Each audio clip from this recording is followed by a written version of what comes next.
ದಳಪತಿ ವಿಜಯ್ ಅವರ ತಮಿಳಿಗ ವೆಟ್ರಿ ಕಳಗಂ ಪಕ್ಷ ತಮಿಳುನಾಡಿನ ರಾಜಕೀಯದಲ್ಲಿ ಹೊಸ ಅಲೆ ಎಬ್ಬಿಸಿದೆ. ನಟಿ ತ್ರಿಷಾ ಕೃಷ್ಣನ್ ಕೆಲ ವರ್ಷಗಳ ಹಿಂದೆ ತಮಾಷೆಗೆ ನಾನು ಸಿಎಂ ಆಗ್ತೇನೆ ಎಂದು ಹೇಳಿದ್ರು. ಈಗ ವಿಜಯ್ ಸಿಎಂ ಗದ್ದುಗೆ ಏರುವತ್ತ ಸಾಗುತ್ತಿದ್ದಂತೆ ತ್ರಿಷಾ ಅವರ ಆ ಮಾತು ವಿಜಯ್ರ ಪಾಲಿಗೆ ನಿಜ ಆಗ್ತಿದೆ ಎಂದು ಅಭಿಮಾನಿಗಳು ಸಂಭ್ರಮಿಸುತ್ತಿದ್ದಾರೆ. ಈ ಹಳೆಯ ವಿಡಿಯೋ ಸಾಮಾಜಿಕ ಜಾಲತಾಣಗಳಲ್ಲಿ ವೈರಲ್ ಆಗಿದೆ. ಸಿನಿಮಾ ರಂಗ ಮತ್ತು ರಾಜಕೀಯಕ್ಕೆ ಅವಿನಾಭಾವ ಸಂಬಂಧ ಇದೆ. ಅದರಲ್ಲೂ ತಮಿಳುನಾಡು ರಾಜಕಾರಣದಲ್ಲಿ ಬೆಳ್ಳಿತೆರೆಯ ತಾರೆಗಳು ಆಡಳಿತದ ಚುಕ್ಕಾಣಿ ಹಿಡಿಯೋದು ಹೊಸದೇನಲ್ಲ. ಆದರೆ ಈಗ ನಟಿ ತ್ರಿಷಾ ಕೃಷ್ಣನ್ ಅವರ ಹಳೆಯ ವಿಡಿಯೋ ಒಂದು ಸೋಷಿಯಲ್ ಮೀಡಿಯಾದಲ್ಲಿ ಭಾರಿ ಸಂಚಲನ ಮೂಡಿಸುತ್ತಿದೆ. ಅಂದು ಅವರು ಕೇವಲ ತಮಾಷೆಗಾಗಿ ಹೇಳಿದ್ದ ನಾನು ಸಿಎಂ ಆಗ್ತೇನೆ ಎಂಬ ಮಾತು ಇಂದು ಅವರ ಆಪ್ತ ಗೆಳೆಯ ದಳಪತಿ ವಿಜಯ್ ಅವರ ಜೀವನದಲ್ಲಿ ನಿಜವಾಗುವ ಎಲ್ಲ ಲಕ್ಷಣಗಳು ಕಾಣುತ್ತಿದೆ.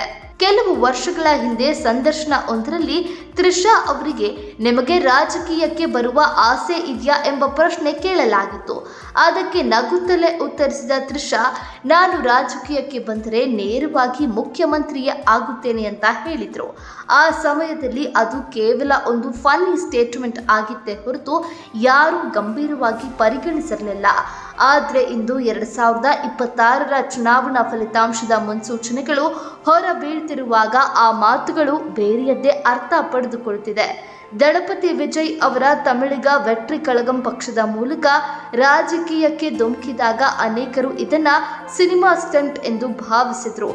ಆದರೆ ಚುನಾವಣಾ ಕಣದಲ್ಲಿ ಅವರ ಪಕ್ಷ ಸಾಧಿಸುತ್ತಿರುವ ಅಭೂತಪೂರ್ವ ಮುನ್ನಡೆ ದ್ರಾವಿಡ ಪಕ್ಷಗಳ ಭದ್ರಕೋಟೆಯನ್ನ ನಡುಗಿಸಿದೆ. ವಿಜಯ್ ಸಿಎಂ ಗದ್ದುಗೆಯ ಸನಿಹಕ್ಕೆ ತಲುಪ್ತಾ ಇದ್ದಂತೆ ಅಭಿಮಾನಿಗಳು ತ್ರಿಷಾ ಅವರ ಹಳೆಯ ವಿಡಿಯೋವನ್ನ ರೀಶೇರ್ ಮಾಡ್ತಿದ್ದಾರೆ. ತ್ರಿಷಾ ಅಂದು ತಮಗಾಗಿ ಹೇಳಿದ್ರು, ಅದು ವಿಜಯ್ ಪಾಲಿಗೆ ಸತ್ಯ ಆಗ್ತಿದೆ ಎಂದು ಸಂಭ್ರಮಿಸಿದ್ದಾರೆ. ವಿಜಯ್ ಅವರ ಈ ರಾಜಕೀಯ ಪಯಣದಲ್ಲಿ ತ್ರಿಷಾ ಬೆನ್ನೆಲುಬಾಗಿ ನಿಂತಿದ್ದಾರೆ. ಫಲಿತಾಂಶದ ದಿನ ತ್ರಿಷಾ ಅವರ ಜನ್ಮದಿನ. ಇದೇ ದಿನ ವಿಜಯ್ ಅವರ ಪಕ್ಷ ಮುನ್ನಡೆ ಸಾಧಿಸಿರೋದು ಒಂದು ಅದ್ಭುತ ಕಾಕತಾಳೀಯ. ತ್ರಿಷಾ ಅವರು ತಮಾಷೆಗೆ ಹೇಳಿದ್ದ ಸಿಎಂ ಮಾತು ಇಂದು ವಿಜಯ್ ಅವರ ಮೂಲಕ ಸಕಾರಗೊಳ್ಳುತ್ತಾ ಇರೋದು ಅಭಿಮಾನಿಗಳಿಗೆ ರಿಯಲ್ ಲೈಫ್ ಸಿನಿಮಾ ನೋಡಿದ ಅನುಭವ. ಒಟ್ಟಾರೆಯಾಗಿ ತ್ರಿಷಾ ಅವರ ಆ ಹಳೆಯ ಹೇಳಿಕೆ ಈಗ ವಿಜಯ್ ಅವರ ಯಶಸ್ಸಿನ ಮೆರುಗನ್ನ ಹೆಚ್ಚಿಸಿದೆ. ಸಿನಿಮಾ ಪರದೆಯ ಮೇಲೆ ಅಬ್ಬರಿಸುತ್ತಿದ್ದ ವಿಜಯ್ ಈಗ ರಾಜಕೀಯದ ಅಂಗಳದಲ್ಲಿ ಹೊಸ ಇತಿಹಾಸ ಬರೆಯಲು ಸಜ್ಜಾಗಿದ್ದಾರೆ.